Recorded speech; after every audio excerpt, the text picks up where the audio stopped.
the 3 films that I've made have all been about family, you know? My first film, Brother Tide, was about brothers, Blue Valentine's is about husbands and wives, and Pines is about fathers and sons. And I think I'm drawn to telling stories of family because I think families are so full of secrets, you know, um, and you can really get to know people inside of a family. There's a great intimacy. Ryan has a quality about him that's really magical, and he really brings out the best in everybody around him.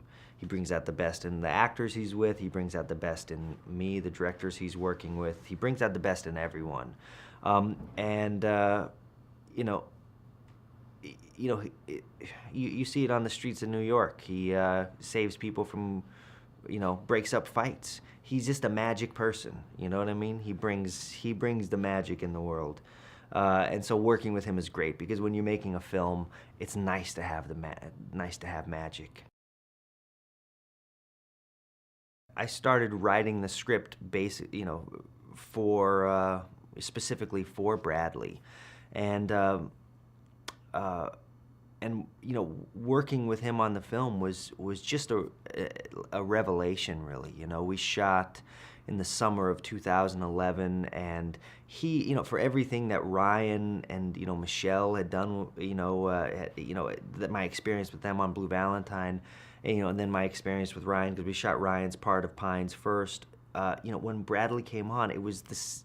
I had a very similar relationship with him, and that's a collaborative one. You know, Bradley had ideas. He would be able to improvise in scenes. He was always going for what was real and what was true, and he was just a perfect collaborator.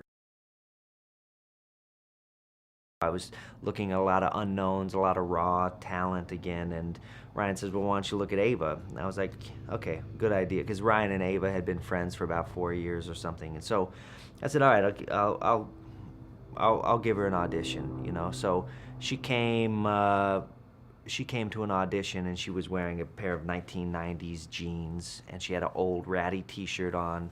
She had these giant hoop earrings, and her hair was a mess. She had no makeup on, and she was trying her so hard to not be beautiful. And of course, she was failing miserably. She was still absolutely captivating, but it meant so much to me that she was going for it and that she wanted to be seen in a way that she had never been seen before.